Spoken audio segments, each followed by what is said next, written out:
성공을 부르는 좋은 습관. 성공예감 이대호입니다. 성공예감 이대호입니다. 2부가 시작됐습니다. 항상 10시 5분에는 성공예감 이대호입니다. 2부를 계속해서 함께 하실 수 있습니다. 휴일에도 혹은 또 직장에 나가서 일을 하시면서 들어주셔서 또 고맙습니다. 저희가 경제상식 퀴즈 내드렸던 것 정답은 졸음 쉼터였습니다. 전국에 244개나 있다는 졸음 쉼터. 이게 사실 몇 년 전까지만 하더라도 굉장히 드물게만 있었고 찾아보기가 힘들었었는데 요즘에는 중간중간 잘 되어 있어서 졸음을 쫓거나 아예 그냥 졸음을 잠으로 만들고 쉬어갈 수 있는 아주 고마운 곳이 되고 있습니다. 몇몇 분들의 문자 메시지 한번 좀 읽어드릴까요? 8287님, 졸려서 졸음 쉼터에 다다르면 감쪽같이 졸음이 사라지는 건 왜 그럴까요? 와, 이럴 때 진짜 제일 싫어. 맘 먹고 자야지 했는데 막상 잠은 안 와. 근데 이게 사실 각성이 되어 있는 게 좀 남아 있어서 그렇다고 하네요. 그 각성이 좀 사라져서 같이 좀 이렇게 릴렉스되고 잠이 와야 되는데 또 그러지도 못하고 저러지도 못하고 그럴 땐 좀 내려서 스트레칭 하시고 그래도 좀 좋은 공기 마시고 고속도로에서 좋은 공기는 아닌가? 그래도 좀 잠시 쉬었다 가시는 게 좋겠죠. 그리고 1300님, 이곳은 쓰레기 버리는 장소가 아닙니다. K시민답게 이렇게 느낌표까지 쳐주셨고요. 그렇죠. 여기 뭐 쓰레기 버리고 가는 곳은 아니고요. 다른 분들을 위해서 함께 좀 아끼면서 사용을 잘 해야겠죠. 0330님, 납품을 해야 하는 화물차 기사입니다. 어제 출근해서 귀경 차량과 함께 울산에서 수원으로 퇴근 중이에요. 울산 내려가셨다가 다시 수원으로 올라오고 계시는 중이군요. 0330님도 피곤하실 때는 잠시 또 쉬어가시길 바라겠습니다. 그리고 49955님, 정답 졸음쉼터. 오늘 오전 6시에 창원에서 출발해서 서울 가고 있어요. 지금은 안전하게 졸음쉼터에서 성공예감 이대호입니다. 청취하고 있어요. 졸음쉼터에서 정답을 보내면 당첨된다는 예비 신부의 말을 듣고 당첨될 때까지 졸음쉼터에 있을 예정입니다. 라고 보내주셨는데, 자, 이 문자가 1시간 전에 왔습니다. 4995님. 제가 이제 코너 중간에 끊을 수가 없어서 2부 시작과 동시에 이 문자를 읽어드리는데, 지금까지 졸음쉼터에 계실까? 이거 뭐, 증빙하라고 저희가 뭐 서류를, 내라고 할 수도 없고. 아무튼, 고맙습니다. 예비 신부님께도 고맙다고 전달해 주세요. 고맙습니다. 자, 이제 긴 연휴가 끝나면 우리 증시도 열리겠죠? 그런데 연휴가 시작되기 전에 미국 증시도 그렇고 국내 증시도 그렇고 많이 흔들렸습니다. 연휴 이후에 문을 열게 될 증시 조금 걱정이 사실은 좀 앞서기도 하는데요. 다양하게 오늘 짚어보겠습니다. 와이즈 경제연구소 차영주 소장과 함께합니다. 안녕하세요, 소장님. 예, 안녕하십니까. 차영주입니다. 네. 연휴 시작되기 전에 증시가 좋지 않았습니다. 그렇습니다. 특히 9월 한 달 동안에 코스닥은 거의 9% 넘게, 코스피는 4% 가까이 떨어졌거든요. 일단 그것부터 먼저 진단을 좀 해볼까요? 이 올해만 또 특별히 그런 건 아니고요. 우리가 이제 과거를 시계열 분석해 보면 9월 달에 하락하는 기조가 완연히 나타났었던 게 우리나라 증시의 특징입니다. 물론 글로벌 증시도 9월 달이 좀 약해요. 그러다 보니까 우리가 그 영향들을 좀 심하게 받고 있다라는 것들도 하나의 과거 사례다라고 말씀드릴 수가 있겠습니다. 이건 이제 메리츠 증권에서 나온 보고서인데요. 9월 한 20일쯤 나왔었어요. 그러니까 95년부터 시계열 분석을 했더라고요. 정말 열심히 돌리신 것 같아요. 그런데 보면 9월 달이 항상 약했어요. 오랜 기간 돌리다 보니까 다른 달들은 대부분 다 상승을 했는데 9월만 유독 약했었다라는 거죠. 자, 이제 그것만으로 설명할 수는 없겠죠. 다른 영향들도 좀 봐야 되겠는데 주도주들이 좀 부진했습니다. 올해 주도주가 뚜렷했었죠. 특히 반도체라든지 2차 전지가 주도주가 뚜렷했었는데 그게 변동성이 8월 중순서부터 시작되지 않았습니까? 그러다 보니까 시장에 쏠림 현상이 있었던 주도주군들이 변동성이 시작이 됐고 9월 달에 이런 것들이 진폭이 커지다 보니까 증시가 상당히 좀 부진했죠. 그런 영향 여파로 거래량과 거래대금이 감소했습니다. 아무래도 증시가 올라가려면 거래량이라든지 거래대금이 어느 정도 유지가 돼야 되거든요. 고객예탁금은 대략 한 40조 정도 유지가 됐었고 신용잔고도 한 20조 정도가 유지가 되긴 했습니다만 그 외에 실질적으로 거래되는 거래량이 줄어들었다라고 말씀드릴 수가 있겠죠. 또 우리나라 같은 경우 하반기로 갈수록 수출 주도형 국가이다 보니까 수출에 대한 전망, 그다음에 우리나라 기업들에 대한 전망 이런 것들이 예상치와 부합되면서 조금 낮아지는 경향들이 있거든요. 이제 추석 지나면 벌써 이제 3, 4분기 실적 시즌으로 넘어가죠. 네. 그런데 실적 가이던스가 조금 낮아지고 있고 우리가 이제 눈에 보이잖아요. 1월 달에 12월을 보는 거 하고 이제 12월을 보는 거 하고 12월이 이제 조금 눈에 들어오다 보니까 야, 생각보다 경기가 안 좋은데 이런 것들이 이제 주식시장에 반영이 되는 시기가 바로 찬바람 불 때입니다. 그러니까 이제 9월 달이 과거부터 안 좋다라는 거고 마지막으로 결정타는 외국인들의 수급이 안 들어왔다라는 거죠. 우리나라 환율이 1330원에서 계속해서 방향을 못 잡고 있는 상태죠. 네. 30원, 20원, 40원 왔다 갔다 하다 보니까 워낙 강세기죠. 1330원에서 1300원으로 움직였다라면 외국인들이 들어올 텐데 여기서 방향을 못 잡고 뭐 1400원 얘기는 안 나와도 1450원 넘는다 뭐 어쩐다 하니까 워낙 약세를 보이다 보면 외국인들이 못 들어오거든요. 그렇죠. 그러다 보니까 이런 것들이 종합적으로 일어나면서 9월 한 달이 상당히 조금 어려운 달이 됐다. 이렇게 결론을 내려드릴 수가 있겠습니다. 이게 과거에도 9월이 조금 쉽지 않은 시장이었다라고 네. 하는 건 과거에 안 좋았으니까 앞으로도 안 좋아질 거다가 아니라 네. 어떤 확률적으로 우리가 그렇죠. 사고하고 네. 판단하자라는 그런 의미로 들어주시면 좋을 것 같습니다.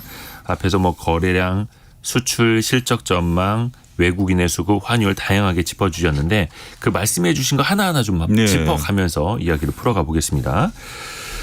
최근에 증시가 많이 흔들렸던 그 배경 중에 하나가 네. 계속해서 오르는 국채 금리 그렇죠. 그리고 국제 유가 예. 여기에 대한 우려가 좀 담겨 있었던 거잖아요. 네.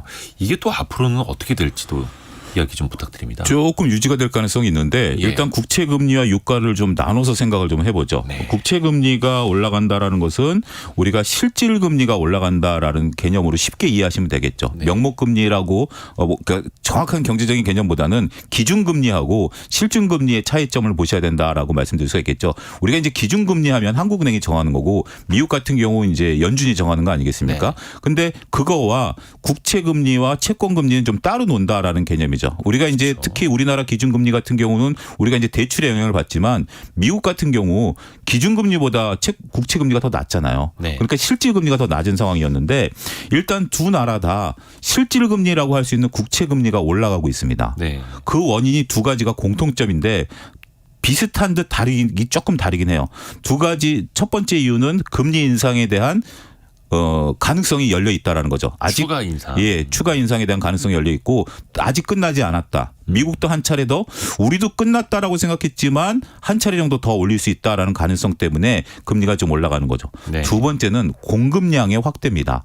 미국도 이제 뭐 부채 한도 뭐 이런 부분들 협상 시한 하긴 했습니다만 올해는 무제한적으로 국채를 발행할 수 있거든요. 네. 국채 발행량이 늘어나다 보니까 그러면 채권의 가격은 어떻게 되죠? 떨어지죠. 채권의 가격은 떨어지면 국채 수익률은 어떻게 되죠? 올라가게 되는 거죠. 그러다 보니까 국채 금리가 올라가는 거고 우리나라 같은 경우도 지금 많은 기업들이 돈이 조금 모자른 기업들이 많아요. 네. 그러다 보니까 유상증자를 하는 기업도 있고 국채를 발행하는 기업들도 있고 여러 가지가 있습니다. 특히 이제 주식 하시는 분들 입장에서 보면 유상증자 얘기가 최근 들어서 갑자기 많아지기 시작했어요. 근데 이 유상증자를 한다라는 것은 이미 채권 발행하기 어려운 기업들이 유상증자를 많이 하거든요. 그렇다 보면 일부 기업들 같은 경우 여러분들이 아는 뭐 모기업들 뭐 거론되는 기업들 같은 경우 지금 회사채를 발행해야 된다라는 등 부동산 PF 문제가 있다라는 등 이러면서 공급량들이 늘어나다 보니까 금리가 올라간다. 요 두 가지 요소가 작용하고 있다라고 말씀드릴 수가 있겠죠. 유가는 조금 약간의 미스테리하다라는 표현으로 시작을 좀 하는 것이 적절하지 않을까 싶습니다. 왜 그러냐면 예. 현재 지금 그 오펙 플러스가 감산에 들어가지 않았습니까? 예. 사우디가 100만 배럴, 러시아가 30만 배럴에서 130만 배럴에 대한 감산이 들어가 있는데 지금 미국이 셰일 오일을 하루에 60만 배럴씩 더 퍼내고 있어요. 그러면 절반은 미국이 해결해주고 있거든요. 네. 그런데 유가가 올라가요. 그렇다고 해서 세계 경기가 막 유가를 써가면서 지금 경기가 좋으냐? 이런 건 아니거든요. 그 정도는 아닌데. 예, 그러니까. 그래서 좀 미스테리라고 표현을 좀 드리긴 했어요. 그런데 이 유가는 수요와 공급이 맞아야 되는데 그렇죠. 공급 사이드 문제로 지금 유가가 올라가는 거에다가 이제 중국이 깨어나는 거 아니야? 라는 불안감이 있는 거죠.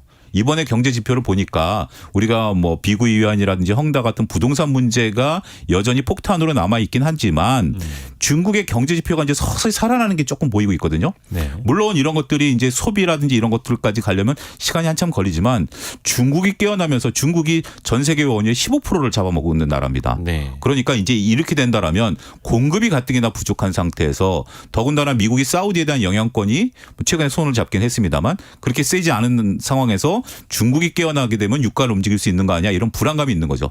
그런데 이제 한 가지 우리가 뭐 100달러 넘어서 뭐 120달러까지 얘기가 나오고 있습니다만 유가를 움직이는 것은 수요와 공급 이외에 유동성이라는 게 있습니다. 우리가 2022년에 초반에 목도했던 것 중에 하나가 뭐냐면 유동성이 풍부하면 네. 투기 자본이 유가로 들어가거든요. 그렇죠. 근데 지금은 유동성이 풍부하지가 않기 때문에 유가가 100달러를 넘어서느냐? 저는 개인적으로 거기에 대해서는 조금 의문점은 좀 있어요. 이 긴축의 시대에 예. 유가가 그렇게 투기적 수요까지 많이 붙으면서 붙을 정도- 계속해서 날아갈 것이냐. 예, 뭐 이럴 정도는 좀 아니다. 그건 아니다. 그때 당시만 하더라도 뭐 일부 투기 세력들은 유조선을 사가지고 원유를 채워가지고 놔둔다 뭐 이런 얘기도 있었잖아요. 그렇죠. 유조선 빌리는 값이 더 싸다. 뭐 이렇게. 예, 뭐 이런 식인데 어찌됐든 지금 이 기조는 뭐 제가 이제 설명을 드리는 거긴 합니다만 조금 뭐 10월 정도까지는 추세를 좀 봐야 될 것 같아요. 근데 이제 유가 같은 경우는 10월 이후부터 또 날씨가 추워지니까 네. 또 이제 수요가 있긴 하겠습니다만 이 기조 자체는 우리가 인정하고 최소한 몇 개월은 유지될 가능성은 있다라고 봐야 될 것 같아요. 예.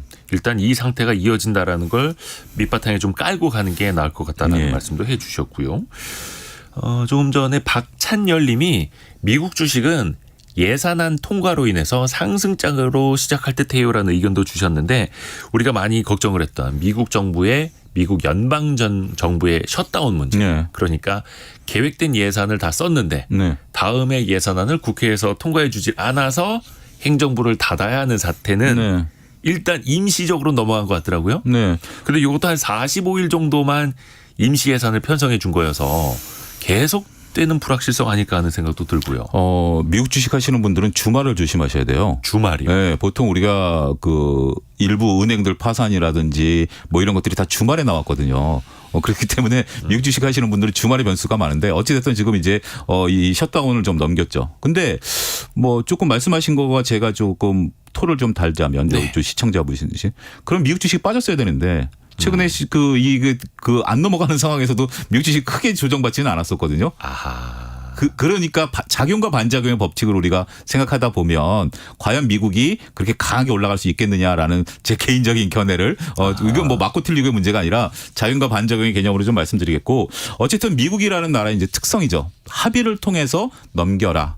이게 어떻게 보면 굉장히 불편한 거일 수도 있고 어떻게 보면 하나의 정치적인 행위일 수도 있다라는 거죠. 합의라는 것은 일방적으로 누가 주도해서 끌고 갈 수 있는 게 아니지 않습니까? 그렇죠. 서로가 주고 받고 해야 된다라는 부분들인데 저는 중요한 것은 이게 단순하게 과거서부터 있어 왔던 상황인데 왜 이렇게 45일씩 끊어갈까?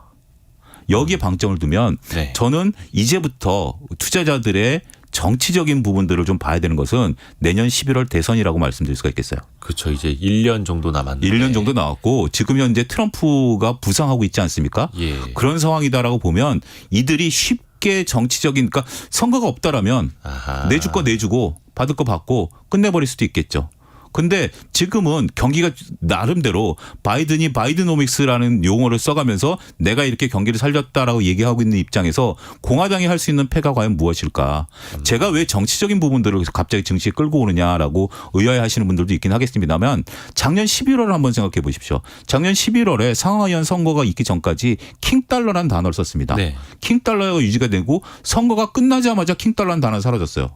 그럼 그게 인위적이다라고 미루어 짐작할 수 있는 부분들 아니겠습니까? 네. 그리고 그때 당시만 하더라도 지금 미국이 아까 유가에서 언급하지 않았던 전략 비축률을 네. 무제한적으로 풀었죠. 지금 역대 최저치입니다. 그러면서 물가 안정에 미국이 힘을 썼었던 사례가 있거든요. 네. 더군다나 지금은 여야가 정말 한 치 앞을 내다볼 수 없는 상황이다라고 보면 이 한도 협상에 대한 이 불안감 이런 것들이 경제에 미치는 영향들은 상당 부분 지속될 가능성도 우리가 염두에 둬야 되지만 만약에 제가 얘기한 것처럼 월가에서 이것을 읽어낸다라면 별로 신경 오히려 안 쓸 수도 있죠. 어쨌든 합의는 갈 거고 근데 미국은 특성이 뭐냐면 만약에 공화당이 반대해서 이 예산안이 안 넘어가잖아요. 네. 그러면 표가 공화당으로 갈까요? 민주당으로 갈까요? 글쎄요. 일반적인 생각으로는 민주당으로 갈 것 같긴 한데요. 미국은 민주당으로 갑니다. 예. 예. 발목을 잡은 공화당한테 표가 안 가기 때문에 네. 공화당도 일단 발목은 잡긴 해야 되겠지만 장기적으로는 못 잡아요. 아, 극단적으로는 못 간다. 극단적 그렇기 때문에 미국 네네네. 경제, 미국 정치적인 특성이죠. 우리의 여야와는 조금 다른 특성을 그런 부분들을 보시면 이 증시가 제가 앞서 언급드렸다시피 작용과 반작용을 했을 때 빠졌다 올라갔어야 되는데 그때 당시에 협상이 불안정하다 하더라도 증시가 크게 조정을 안 받은 이유 중에 하나가 그거였다라고 설명을 드릴 수가 있겠습니다. 근데 이게 어찌됐든 간에 11월 중순까지만 임시로 예산을 그렇죠. 편성을 그때 가서 해준 거고. 또 이제 또 얘기해야죠. 아, 이게 계속해서 그런 반복이 될 텐데요. 근데 그러면- 너무 그렇게 크게 신경 안 쓰셔도 된다라는 거죠, 오히려. 어허. 근데 골드만삭스에서 나온 거 보니까 이렇게 그 예산안 또는 셧다운 우려 또 셧다운 우려를 이어서 가는 게 경제 성장률에도 영향을 미칠 것이다. 이런 전망들이 또 나오더라고요. 뭐 아무래도 여러 가지 영향에 특히 미칠 수가 있겠죠. 경제 성장률이라는 것에 대해서 이것을 엄밀히 계산하기는 어렵긴 하겠습니다만 일단은 지금 뭐 당장 그 미국 연방정부가 멈춘다. 그러면 우리 증시에 있어서도 굉장히 불안감, 저는 가장 큰 불안감은 뭐냐면 네.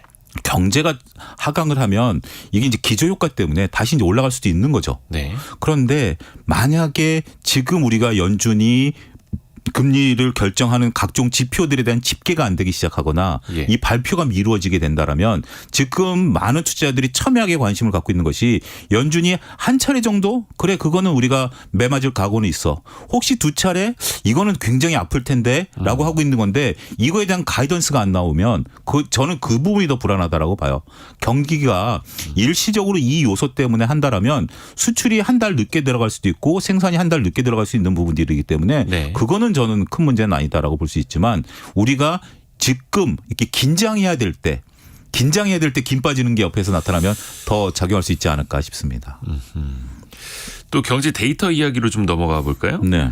최근에 미국의 신규 실업수당 청구 건수는 예상치를 좀 밑돈 바 있습니다. 그리고 2분기 GDP 성장률은 어느 정도 전망치대로 나왔고 그래서 이를 놓고 노동시장도 아직 견고하고 이 정도로 가면은 경기 침체 없이 지나갈 수도 있겠다. 상대적으로 굉장히 고금리, 5.5% 고금리 시절에도 경기 침체를 피할 수 있는 것 아니냐라는 전망들 나오는데 혹시 소장님이 보시기에는 어떠세요? 차영주 소장님. 우리가 이제 노 랜딩이라는 단어가 미국에서 얼마 전에 등장을 네. 했죠.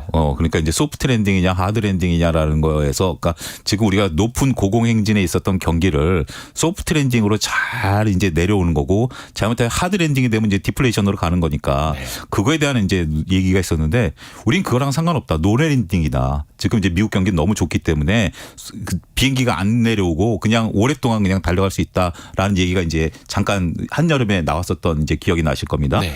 그런 건데 그럼 노동시장이 견고한 거하고 경기 침체와의 사이 쪽에서 보면 지금 연준 입장에서 보면 이 경기가 그 CPI라는 지표만 놓고 본다라면 소비가 너무 세니까 이걸 낮춰라라고 좀 때린 거 아닙니까? 소비자 물가지수. 소비자 물가지수를 때린 건데 네. 연준 입장에서 이렇게 한번 보시죠. 내가 예를 들어서 이도 기자님도 뭐 아이들이 있으니까 아이들을 야단을 쳤을 때 아이들이 잘못했어요라고 고개를 숙여야 내가 이거를 야단을 안 치는데 얘가 고개를 뻣뻣이 들고 있어. 저도 자식을 키워봐서 압니다만 그러면 더 화가 나가지고 네. 더 오히려 내가 흥분을 해버리는 거거든요. 아 이게 그러니까 약발이 안 먹힌다. 그렇죠. 라고 할 때. 안 먹힌다라고 하면 그러니까 어떻게 보면 지금 이제 연준이 이런 것들을 되면 경기가 어느 정도는 그래도 고개를 좀 숙여줘야 되는데 고개를 얘가 안 숙이고 있는 거예요. 그래서 연준이 지금 한 번 더 금리 인상에 대한 얘기가 니네 이러면 우리 금리 안 올리는 게 아니라 계속 올릴 거야라고 지금 할 수 있는 거죠. 그런데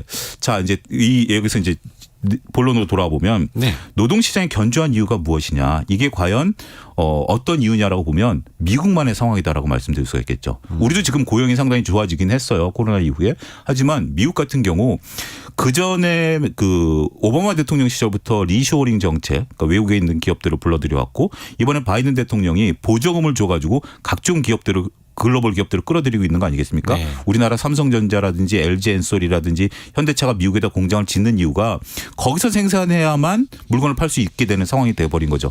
그러다 보니까 이들이 거기서 지금 땅 파고 공장 짓고 하다 보니까 고용이 창출이 된 거죠. 미국의 고용의 질을 보게 된다라면 네. 임금이 상승하고 있지는 않아요. 네네. 임금 상승이 없어요. 그러니까 임금 상승률이 없이 고용이 된다라면 미국의 이제 고용 계층들을 놓고 보면 더군다나 최근에 여러분들이 이 고용이 좋다라고 하면 만약 테크 주식 투자하시는 분들은 이런 반문이 드실 거예요. 아니 테크 업계는 지금 해고를 많이 한다는데 왜 네. 고용 시장이 좋아라고 보면 고용의 질 자체는 좋지는 않다라는 거죠. 아. 고용의 질 자체는 좋지 않은데 근데 이게 또 어떤 현상을 벌어지냐면 1,000만 원 벌던 사람이 100만 원 더 버는 거하고 예. 소득이 없던 사람이 200만 원 버는 거하고 누가 소비를 더 많이 할까요? 아, 없다가 늘어난 사람이죠. 네. 그러다 보니까 미국의 소비가 지금 탄탄한 겁니다. 아하. 그러니까 1,000만 원 벌던 사람이 100만 원 더 버는 거가 소비가 늘어나는 게 아니고 과거에 히스패닉계라든지 이런 분들이 고용시장을 장악하고 있었던 것들이 코로나 이후로 이미 지금 아직까지 막혀 있는 걸로 알고 있거든요. 그러다 보니까 많은 이제 흑인이라든지 뭐 이런 분들이 현실적으로 고용에 이제 들어가다 보니까 이분들이 소비를 하다 보니까 나이키라든지 이런 거에 실적이 잘 나온 거잖아요. 그런 것처럼 고용 시장은 당분간 노동 시장은 당분간 좋을 수밖에 없다. 그렇지만 이것 때문에 현재 지금 미국이 금리를 추가적으로 올리나 이런 빌림보다는 미국 시장은 당분간 이 기조가 이어질 가능성이 있고 이거에 따라서 경기 침체에 대한 가능성은 훨씬 줄어들 수밖에 없다. 보통 우리가 금리 인상이 끝나고 나서 1년 정도 있어야 그 효과가 미치거든요. 우리가 2008년 서브프라임 사태를 보게 된다면 네. 2004년서부터 2007년까지 미국이 금리 인상을 하고 끝나고 1년 있어 서브프라임 사태가 터진 거거든요. 그런데 그거와 같은 현상은 벌어질 가능성은 미국이 과거와 다른 경기 사이클을 지금 만들어내고 있는 거다. 이런 관점으로 이해를 하셔야 될 것 같습니다. 현재로서는 그런 급격한 경착륙 우려는 나타나질 않고 있다. 이건 뭐 데이터를 통해서 나타나고 있는 거니까요. 네. 근데 그 지난주 후반에 나온 것들 보니까 PCE라고 해서 이거는 개인 소비 지출 물가입니다. 그렇죠. 네. 상대적으로 미국 연준이 CPI라고 하는 소비자 물가 지수보다 조금 더 중시해서 보는 데이터기는 한데 이게 시장의 예상치와 비슷하거나 약간은 또 낮게 나왔습니다. 그러면 이것도 시장 측면에서 봤을 때는 좀 긍정적으로 받아들일 수 있을까요? 나름 그 약간의 그 추세가 중요한 것 같아요. 추세. 네. 그러니까 우리가 여러분들 지표를 보실 때 지표에 대한 절대치도 중요하지만 추세를 보는 게 이 추세가 상승 추세냐 하락 추세냐는 건데 지금 추세를 보면 약간의 좀 꺾인 거죠. CPI와 PCI는 이제 우리가 이제 근원이냐 아니냐라고 할 수 있지만 다른 측면으로 보게 된다라면 CPI는 우리가 이제 소비할 것들에 대한 재화의 가격을 모아놓은 거예요. 네. 그렇지만 PC는 직접 내가 지출한 것들을 실질적으로 합산한 거거든요. 네. 그러니까 직접 지출한 것들이 조금 줄어들었다라고 보면 일단 1차적인 소비가 끝났고 2차적인 소비로 넘어가야 되는데 이것이 조금 끝났다라고 봐야 되겠죠. 고용이 어느 정도 안정화된 상태이다 보니까 그런 상태인데 추세가 조금 줄어든다 보면 이건 긍정적이라고 봐야죠. 근데 추세가 왜 급격히 안 꺾이느냐? 여기에 이제 의문시점을 나타내실 분들도 있어. 서서히 내려오고 있는 거죠. 그렇죠. 이게 그러면 이런 표현을 드리고 싶어요. 지금 여러분들은 이제 귀성하시면서 들으실 텐데, 귀경. 귀경하면서 이제 들으실 텐데, 네. 서울을 기준으로 봤을 때 평상시에 보면 세종에서 출발을 했다라고 보면 수원까지는 거의 안 막히죠. 수원서부터 이제 서울까지 오게 되면 수원 뭐 분당 뭐 여기 오면 차가 엄청 막히죠. 네. 가는 길은 서울을 향해서 오는 건 맞아요. 예. 그러니까 결국 우리가 소비자 물가 2%대까지 가는 건 맞습니다만 처음에 급격하게 세종서부터 지금 제가 볼 때 한 판교까지는 온 것 같아요. 여기서부터 이제 서서히 이제 떨어지는 건데 그래서 추세를 보라라고 말씀드린 거예요. 이 추세가 이쪽 서울을 향한 방향이냐, 나 길 막히니까 다시 세종으로 돌아갈래 꺾어버리느냐, 이건 엄청난 차이가 있는 거죠. 근데 서서히 0.1, 0.1, 0.05라도 떨어지기 시작하게 된다라면 결국은 연준이 원하는 2%대 물가까지 이걸 이제 올려야 된다 이제 뭐 이런 얘기도 있었습니다만 파월 의장이 이번엔 언급조차 안 해버렸잖아요. 그러니까 이건 이제 묻혀버린 거고 2%를 향해서 가고 있는 것은 맞다. 그렇게 인정을 해야 될 것 같습니다. 아하. 그러니까 초반에는 빨리 떨어질 수 있지만 그렇죠. 예. 초반에는 속도가 날 수 있지만 목적지에 다다라 갈수록 병목 현상도 생기는 거고 지연이 될 수도 있는 거고 다만 추세가 바뀐 거는 아직까지는 아닌 거고요. 결국에는 그 금리를 움직이는 사람들 미국의 연준이고 거기에 이제 대장이 제롬 파월 미 연준 의장인데요. 지난달 말이었죠. 그 타운홀 미팅이 하나 있어서 이번에 또 어떤 발언을 할까 또 매파적인 발언이 나오나 긴장을 했는데 뭐 역시나 이게 교사들과의 미팅이어서 네. 그런지 경제 교육 쪽으로만 강조를 많이 하고 직접적인 통화 정책에 대한 메시지는 없었다고는 합니다. 그러면 기존의 발언이 유효할 테고 네. 매파적인 기조가 앞으로도 이어진다 이렇게 해석을 할 수밖에 없을까요? 그렇죠. 현재로서는 그렇게 봐야 되는데 예. 한 가지 그 뭐 어차피 이 기조를 제가 뭐 길게 설명할 건 아니고 한 가지 팁을 드리게 되면 네. 앞서 저희가 이제 대선 11월에 얘기를 하지 않았습니까? 내년 11월. 11월 이제 대선이 있는데 과거 대선에 금리가 올라가거나 유지됐을 때 대선은 집권 여당이 100% 졌습니다. 근데 금리가 떨어지는 기간에는 집권 여당이 이겼어요. 아하. 이게 한 가지 힌트로 보시면 될 것 같아요. 이거 센 힌트네요. 예, 그러니까 요거는 그 여러분들이 검색하시면 나오는 사례거든요. 이건 이제 미국 사례입니다. 예, 미국 그렇죠? 사례입니다. 지금 미국 얘기를 하고 있는 거니까. 네. 미국 같은 경우 이제 그랬다라면 우리가 지금 경제 지표만 보고서 피벗을 결정하는 거하고 정치적인 일정을 가지고 피벗을 결정하는 것은 조금 차이가 있을 수 있다. 생각보다 빨라질 수 있다. 그러면 우리한테는 좋을 수 있다. 그러니까 고원금리라 그래서 높은 금리가 유지되는 부분들 보통 고원금리가 금리 인상 끝나고 11개월 정도 유지가 됐었거든요. 네. 그러면 만약에 우리가 이제 11월 달에 하고 나서 11개월이면 내년 10월이잖아요. 네. 그런 10월까지 돼야 되는데 그 전부터 피봇이 나타날 가능성을 우리가 배제할 수 없다라는 거죠. 물론 평균 11개월이니까 평균이니까 더 빨라졌다라고 해서 문제가 되는 건 아니지만 이 피봇에 대한 가능성은 우리가 그렇게 단순하게 그냥 경제 지표만 보고 결정합니다라는 파월 의장님의 말씀을 고지고대로 듣는 거 말고도 여러 가지 요소를 고려하시면 저는 좀 그 가능성이 더 오히려 크다라고 봐요. 피벗이 좀 빨라질 가능성. 피벗이라는 거는 뭐 농구에서도 쓰는 표현이기는 한데 뭔가 좀 턴을 하기 위해서 그렇죠. 예. 주축발 하나를 놓고 방향을 바꾸는 준비를 말하는 건데 물론 연준도 그렇고 각국의 중앙은행들은 정치적으로 독립되어 있는 기관은 분명합니다만 그래도 어찌됐든 간에 신경을 안 쓸 수가 없는 거고 그렇죠. 예. 그래서 미국도 어떻게 보면 기준금리 인상 기조에 있을 때는 대선에서 집권 여당이 어려워질 수 있습니다. 네. 뭔가 좀 반대로 돌아서는 그런 계기가 마련되지 않겠는가라는 기대도 또 시장 참여자들은 하고 있는 거죠. 이제 그런 것들이 이제 슬슬 이제 논문 이제 내년 초반 되면 나오겠죠. 더군다나 이제 주장들이. 예, 그 왜냐하면 또 이제 지금 야당 측에서 지금 주자가 네. 이제 확정이 돼가는 분위기 아니겠습니까? 좀 더 확정이 되고 나면 이런 얘기들이 월가에서 이제 보고서가 나올 텐데 제가 이 이대호 기자님 방송에서 처음으로 말씀드립니다. 아, 감사합니다. 그러니까 미국에서는 지금 도널드 트럼프와 예. 바이든 현재 대통령 그 경쟁이 될 거라고 하고 아직 확정은 안 됐습니다만 네. 그리고 또 일각에서는 미국 언론에서는 현재까지는 트럼프가 앞서고 있다라는 네, 그렇죠. 판세들도 예. 나오고 있어가지고 이거 그냥 단순하게 개인적인 어떤 내피셜이 아니라 네. 확정된 데이터가 있는 거고 예. 논문이 나온 거니까 아하. 말씀드린 겁니다. 그러면 이제 눈을 우리 시장으로 한번 돌려서 보겠습니다. 네. 국내 증시에서는 지난주에도 그렇고 외국인 기관의 순매도가 좀 있었습니다. 역시나 그걸 받아간 거는 뭐 개인 네. 투자자일 수밖에 없는데 혹시나 주식을 순매도한 외국인 기관 중에서도 그 중에서도 순매수한 업종은 더 눈에 띌 수 있지 않겠습니까? 그게 어떤 거였습니까? 최근에는. 최근에 외국인들이 올 초와 같이 금융주들에 대해서 눈독을 좀 들이고 있어요.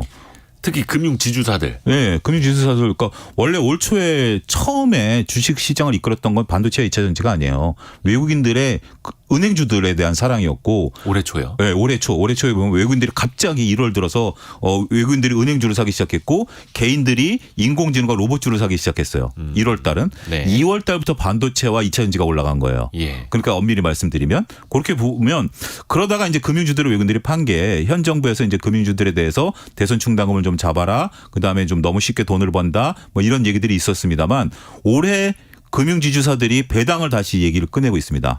근데 배당에 대해서는 우리가 내년에 정책이 바뀌어요. 그러니까 올해까지는 12월 31일 날 내가 주식을 갖고 있으면 배당을 받는 거기 때문에 지금 이제 배당에 대한 기대감으로 주식을 사는 거고 네. 내년부터 2025년 4월부터는 주총 끝나고 배당이 결정됩니다. 아하. 그 제도가. 네. 네, 그러니까 그 이제 일정이니까 어찌됐든 이제 그건 나중 얘기고 올해까지는 12월 31일까지 주식을 사야 돼요. 그러면서 은행들이 지금 대선 충당금을 이미 많이 잡아놓은 상태이기 때문에 대선 충당금이라는 것은 부실화될 우려가 있는 것들을 미리 비용으로 떨어낸 거거든요. 네. 그런 상태에서도 이익이 막대하게 나기 때문에 더군다나 이제 보험업계 같은 경우 IFRS 17 제도에 따라서 보험에 대한 위험도를 현실가로 바꾸면서 이들이 확 이익이 늘어났거든요. 그 회계 기준이 좀 달라집니다. 달라지면서 달라진 거죠. 그런 부분들로 이제 보험이라든지 은행들을 산고 그다음에 삼성전자에 대한 뭐 집중적인 매수, 그 하이닉스와 좀 다른 거. 그다음에 자동차 관련주들도 꾸준히 사모으고는 있어요. 많은 양은 아니지만 그렇다고 삼성전자나 자동차 같은 경우는 다른 것 비해서는 안 사는 것 비해서는 좀 사는 정도로 꾸준히 모아가는 전략들을 본다라면 역시 이들은 코스피의 종목에 큰 주식들을 좀 모아가고 있다. 이렇게 설명드릴 수가 있겠습니다. 그리고 좀 있으면 또 실적 발표 시즌이 됩니다. 네. 3분기가 끝났고 아마 삼성전자를 필두로 해서 굵직한 기업들이 먼저 잠정치라도 내놓게 될 텐데요. 뭐 삼성전자 이야기를 했으니까 또 우리나라 시가총액 비중이 가장 크기도 하고요. 이 반도체 업종. 네. 반도체 업종에 대한 실적의 기대치는 현재 좀 어느 정도나 될까요? 우리가 이제 아무래도 미국과 관련된 것들을 연관성을 좀 봐야 되는데 네. 이 반도체라는 게 하나가 아니다 보니까 이제 많은 분들이 이제 인식을 하기 시작했죠. 우리가 이제 가장 지금 보고 있는 건 이제 엔비디아하고 마이크론 실적입니다. 미국에서. 예. 이게 이제 우리나라랑 거의 흡사하죠. 메모리 반도체 업체이다 보니까. 근데 마이크론 같은 경우는 단순하게 메모리만 지금 하고 있어요. 근데 우리나라 삼성전자와 하이닉스도 여러분들이 기억하셔야 될 게 GPU와 관련된 HBM을 생산한다고 그래서 지금 각광을 받고 있습니다만 그렇죠. 메모리 반도체 재고는 역대 최고치예요. 아직도 안 줄고 있어요. 네. 이러다 보니까 마이크론 때처럼 부담으로 작용할 수 있겠죠. 하지만 우리는 마이크론과 엔비디아 사이에 있습니다. 엔비디아의 GPU라는 이 반도체가 구동하기 위해서는 HBM이라는 메모리 반도체가 필수적으로 붙은 거거든요. 그러니까 GPU는 계산하는 거고 HBM은 메모리 반도체이기 때문에 이 부분을 마이크론과 다르게 생산을 하다 보니까 하이닉스 같은 경우 지난 2분기에 전체 매출의 20%를 HBM을 해버린 거 아니겠습니까? 그래서 이들보다는 실적이 좋을 것이다. 엔비디아만큼 실적은 안 좋아도 마이크론처럼 실적이 나쁘지는 않을 거고 어느 정도 실적이 이제 턴하는 것으로 좀 봐야 되겠고 퀄컴이나 TSMC 같은 경우는 지금 조금 안 좋아요. 퀄컴은 휴대폰이 안 팔려서 문제고 거긴 대부분 통신칩이고 TSMC 같은 경우는 현재 지금 시스템 반도체인데 그렇죠. 얘네들도 지금 안 돼요. 왜 얘네들이 안 되냐면 지금 많은 기업들이 경기가 그렇게 썩 좋지 않은 상태에서 투자금을 나눠야 되잖아요. 예. 지금 투자금이 몰리는 거는 인공지능 쪽이에요. 네네. 그러다 보니까 시스템 쪽에 대한 주문 발주량이라든지 납기를 뒤로 미루는 거예요. 그러니까 TSMC는 안 좋은 거예요. 그래서 여러분들이 구분하실 게 우리는 엔비디아를 좀 보긴 해야 된다라는 거죠. 엔비디아 실적이 여전히 가이던스가 높다라고 보면 삼성전자와 하이닉스는 저는 나쁘지 않다라고 봐요. 특히 그동안 우리를 속썩이고 있었던 디램에 대한 것들이 수출이 조금 늘어나고 있습니다. 네. 가격이 조금 반등하고 있고 그렇다고 해서 이거가 해소된 건 아니에요. 잘 보셔야 되는 게 공장 가동률이 아직도 높아요. 그러니까 수출이 늘어나는 것보다 아직은 감산을 했더라도 만들어져 나오는 것이 조금 많아요. 그러다 보니까 2분기 때 턴했다라고 하지만 재고가 쌓여 있는 거거든요. 어찌 됐든 이 부분은 해결된다라고 보고 특히 이제 삼성 같은 경우 지난주에 이제 모 증권사에서 보고서가 나왔죠. 북미 고객사한테 그 서버 디램에 대한 그 수출 네. 공시가 나왔다라는 것들 때문에 보면 디램, 그러니까 삼성전자 하이닉스는 이렇게 보셔야 돼요. 디램 재고가 얼마큼 빠르게 줄어나느냐. HBM 같은 경우 내년까지 HSBC에서 엔비디아의 40만 개 서버가 늘어난다고 했으면 여기에 얼마큼 더 HBM을 많이 생산할 것이냐. 그런 측면으로 보게 된다라면 삼성전자와 하이닉스는 현재 주가 수준도 그렇고 바닥을 좀 잡아가는 게 아니냐. 이렇게 봐도 무리는 없다라고 보여집니다. 최근에 뉴스를 보면은 TSMC, 대만의 TSMC가 좀 실적이 꺾인다. 네. 이런 이야기 나오면서 삼성 하이닉스도 힘들어지는 것 아니야라고 생각하시는 분들 계실 텐데 TSMC는 시스템 반도체 그렇죠. 만들어주는 주문마다 게 생산하는 많고 거죠. 예. 삼성과 하이닉스는 메모리 반도체 일종의 범용 제품이어서 그렇죠.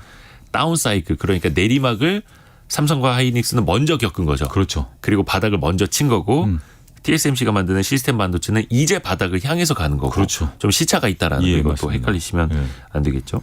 앞에서 잠깐 그 수출에 대해서 네. 이야기를 해주셨는데 어저께였죠? 예, 관세청 네. 이제 뭐 발표가 나왔고 아직까지 뭐 수출이 다 좋은 상황은 아닙니다만 반도체 수출은 그래도 회복은 되고 있는 거죠. 회복은 그러니까 빠르진 않습니다만. 바닥을 찍었다라는 게 적절한 표현일 것 같아요. 예. 이게 회복되는 속도라든지 가격이 올라가는 부분들에 있어서는 약간의 이제 되는 부분들이 있습니다만 반도체라는 것은 장기 계약으로 가는 부분들이 크거든요. 그래서 이제 그런 부분들이 올라가야 되고 현재 지금 재고가 많기 때문에 아직은.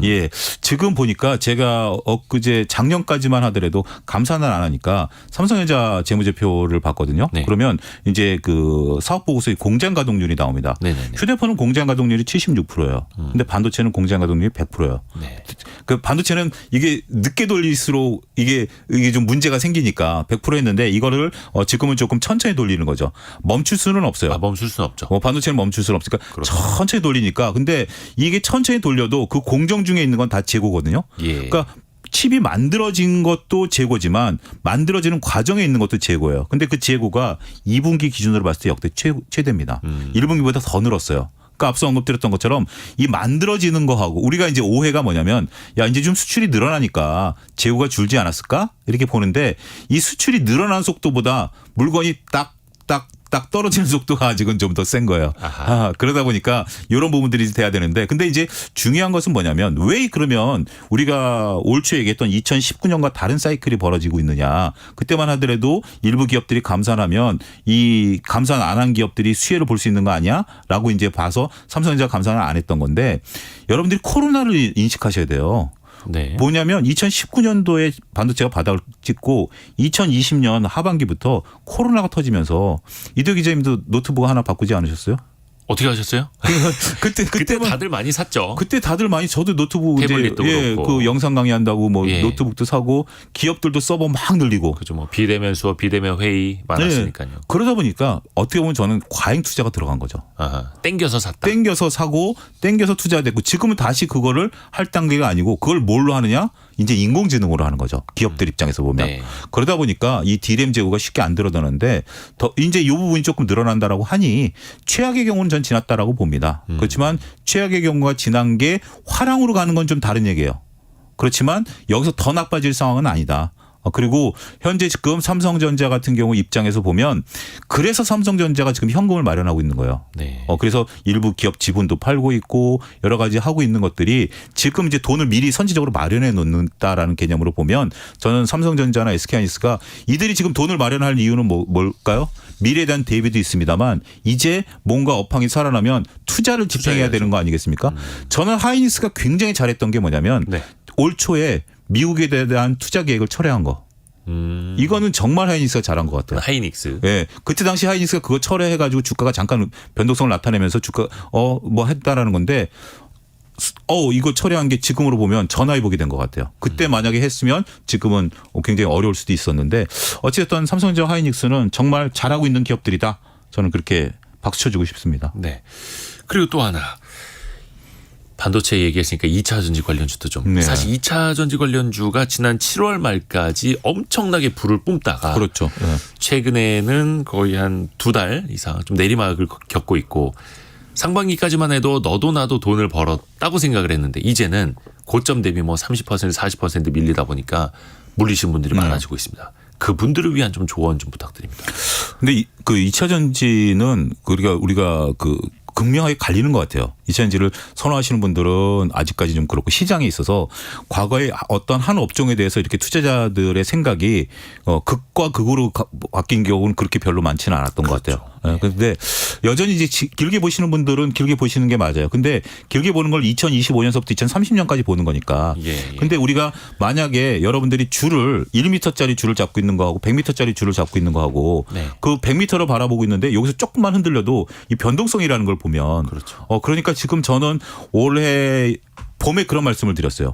2차 전지는 실적이 안 나와도 상관없다. 먼 미래를 보니까 지금 당장 저 먼 미래의 꽃밭을 보는 거니까 지금 여기가 자갈밭이라도 상관없다라는 거죠. 엔터 같은 경우는 지금 자갈밭이면 안 돼. 지금 꽃밭이 나와야 되는 거예요. 그렇게 구분을 해야 되는데 그러니까 그분들 입장에서 보면 별로 그렇게 신경 안 쓰시는 분들도 많을 거예요. 어차피 이건 우리가 겪어야 될 변동성이다라는 거고. 그런데 한 가지 지금 단기적으로 나타난 현상은 조지 소로스가 얘기한 재기적 현상을 우리가 이해해야 된다라고 봐요. 그러니까 제가 앞서 언급드렸던 이 나눠진다라는 표현을 드렸던 이유 중에 하나가 좋게 보시는 분들은 이미 다 사신 것 같아요. 그러다 보니까 후속 매수가 안 들어오는 거죠. 그리고 관망하시는 분들은 여전히 관망하고 있고 모든 수급은 영원히 이어지는 수급은 없어요. 그래서 오히려 우리가 삼성전자가 몇 배 올랐던 거가 30년 동안 올라갔던 거 아니겠습니까? 6개월 동안에 5개월 동안 이렇게 올라왔으면 당연히 조정을 받아야 되는 거죠. 이 조정이 건강한 조정이냐 하락의 시작이냐는 것은 어느 누구도 예측할 수는 없습니다. 그렇지만 이건 맞아야 될 매인데 여기에 대해서도 의견이 서로 너무 엇갈린다라고 보면 극단적인 현상은 이 극단적인 현상이 완화될 때까지는 변동성이 생길 수밖에 없다. 그거는 각오하셔야 된다. 그렇게 말씀드릴 수가 있겠습니다. 2030년까지 뭐 성장하는 산업은 맞지만 그 주가를 얼마나 먼저 또 반영을 했느냐. 그렇죠. 또 같이 봐야 하는 게 또 투자자들의 몫이기도 하니까요. 그 차영주 소장님이 잠깐 언급해 주신 조지 소로스의 재기수상 이론은 유튜브에 성공예감 별책부록 조지 소로스라고 검색을 하시면은 그 내용을 또 들으실 수 있을 겁니다. 저희가 만들어 놓은 좋은 콘텐츠가 그렇게 많습니다. 예, 시간 나실 때 또 연휴기도 하니까 찾아서 별책부록도 들어봐 주시면 좋을 것 같고요. 벌써 시간이 다 됐네요. 아우, 예. 예, 오늘 감사했습니다. YG경제연구소 차영주 소장과 함께했습니다. 고맙습니다. 감사합니다. 라디오 정보센터 다녀오죠. 추석 황금 연휴를 맞아 상가 수십 곳을 빈집털이한 혐의로 20대 남성이 경찰에 체포됐습니다. 현대차 그룹에 따르면 올해 상반기 현대차와 기아가 만든 신차 넉 대 가운데 한 대가 미국에서 팔린 것으로 집계됐습니다. 김영호 통일부 장관은 현지 시간 1일 민주평통 베를린 지혜와 간담회에서 더 이상 지원받고 합의를 깨고 돌아서는 북한의 잘못된 행태는 통하지 않는다고 말했습니다. 국제원자력기구가 최근 북한 핵 프로그램 중단 촉구 결의안을 채택한 데 대해 북한이 미국의 어용단체로 완전히 전락한 국제원자력기구의 비정상적 행태를 단호히 규탄 배격한다고 비난했습니다. 지금까지 라디오 정보센터 뉴스 정한나였습니다. 휴일에 올려주셔도 좋고요. 언제든지 좋습니다. 여러분의 질문. 늘 환영합니다. 여러분의 질문이 콘텐츠가 되는 시간 애프터 서비스입니다. 오늘은 곽지현 리포터와 함께합니다. 안녕하세요. 네, 안녕하세요. 질문 들어보죠. 네, 0497번님.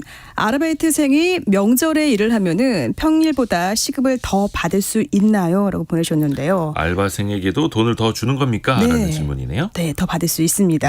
이렇게 추석 연휴와 같이 공휴일에 일하면은 휴일 근로 수당을 받습니다. 그러니까 시급의 250%고요. 왜 250%냐 봤더니 그 유급 휴일이기 때문에 쉬더라도 받는 금액 100%, 그리고 일을 해서 받는 금액 당연히 100%고요. 또 휴일에 일하는 가산 수당이 붙습니다. 50% 이렇게 100, 150 더해서 모두 250%의 수당 받을 수가 있습니다. 근데 중요한 거는 이 5인 미만 사업장은 안 되고요. 또 연휴 동안에 기억하셔야 될 거는 15시간 미만 내가 일하면은 그러니까 공휴일 관련법이 적용되지 않기 때문에 이 별도의 가산 수당 받지 못해요. 그러니까 15시간, 그러니까 14시간 정도는 일하셔야 되겠죠. 또 이 연휴에 이 단기 아르바이트를 하면은 이 주휴 수당이나 야간 근로 수당은 좀 받긴 어려워요. 왜냐면 이번 연휴 같은 경우에는요, 이 9월 28일부터 10월 3일까지 이렇게 6일 엿새잖아요. 네. 일주일이 채 되지 않기 때문에 주휴 수당, 야간 근로 수당은 좀 받기 어렵습니다. 대신 연휴 기간에 한 일주일 이상 일하셨다면요, 야간 근로 수당은 받을 수가 있어요. 50%고요. 이때 시간이 중요한데 오후 10시부터 오전 6시 이 사이에만 해당이 됩니다. 이때도 마찬가지로 회사가 5인 이상이어야 됩니다. 그리고 명절 단기 아르바이트 했을 때 정말 단 하루라도 단 1시간이라도 일을 하셨다면요, 일하시다가 혹시나 다쳤다면은 산재 신청 하실 수가 있습니다. 단기 알바여도 산재 신청이 된다. 그렇습니다. 이 회사에서 이 사대보험이 가입 처리되지 않더라도요, 신청하실 수가 있는데요. 그러니까 산재로 인정이 되면은 병원 치료비, 그리고 내가 일을 하지 못해서 받지 못한 급여도 받을 수 있고, 또 치료 후에도 남게 되는 장애 급여도 도움 받을 수가 있습니다. 그러니까 이렇게 일을 하다 다쳤다면은 중요한 건 증거를 남겨야 되잖아요. 네. 그러니까 이 회사에 내가 문자로 이 기록을 남기는 거죠. 통보하시기 바랍니다. 아하. 이렇게 병원에서 검사 그리고 치료 받으시고요. 이때 근로복지공단에서 산재 신청하시면 됩니다. 다음 질문은 어떤 건가요? 네, 1870번님.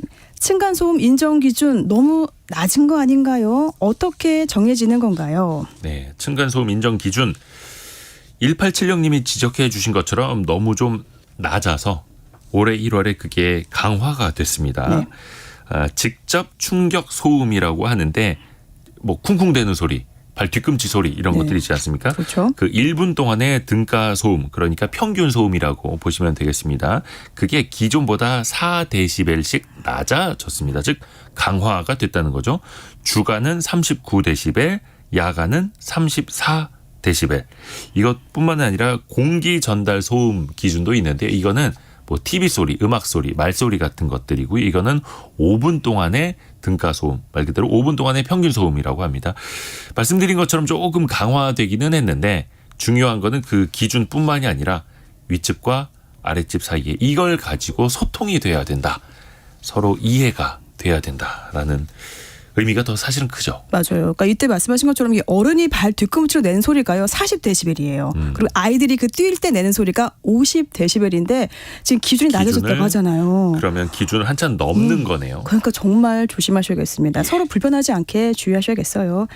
자, 다음 질문은 3688번님이 보내셨습니다. 반지하 이사 대출 받을 수 있나요? 라고 보내셨는데요. 받을 수 있습니다. 왜냐하면 지난해 8월이죠. 이 수도권에 내린 폭우로 반지하 주택이 침수가 돼서 피해가 많이 발생했습니다. 그래서 서울시는 반지하 가구에 특정 바우처를 지원하고 있고요. 이 반지하에서 내가 지상층으로 이사를 한다. 그러면은 그때는 2년 동안 매달 한 달에 20만 원씩 받을 수가 있습니다. 이때 지원 대상을 보면 이 침수 우려가 높은 가구죠. 이 상습 침수 구역이 해당이 되고요. 또 이 위급 상황이 났을 때 발생했을 때 빨리 정말 신속하게 대피하기 어려운 중증 장애인 가구가 우선적으로 지원받을 수가 있습니다. 근데 약간 지원 대상에서 제외되는 경우가 있어요. 네. 내가 그 자가주택 안 되고요.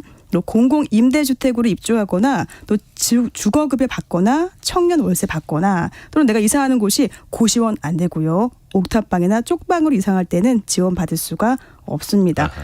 또 이때도 이 반지하 특정 바우처는요. 이 서울형 이 주택 바우처 중에서도 일반 바우처하고 중복해서 받을 수가 없어요. 네. 단 이 만 18세 자녀가 있는 반지하 거주 가구는요. 아동 특정 바우처하고 중복해서 받을 수가 있습니다. 이 신청은 사시는 곳의 주민센터에서 하시고요.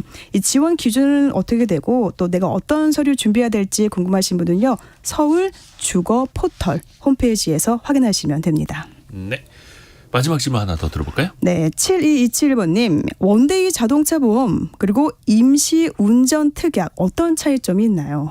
요게 이름이 좀 헷갈리는데요. 네. 원데이 자동차 보험은 주체가 내가 다른 사람의 차를 운전할 때나 렌터카 이용할 때 네. 그때 단기로 가입하는 보험입니다. 그러니까 렌터카 이용할 때 보험 싹싹싹 들어서 그 즉시 효력이 발생이 되잖아요. 돈을 네. 내자마자.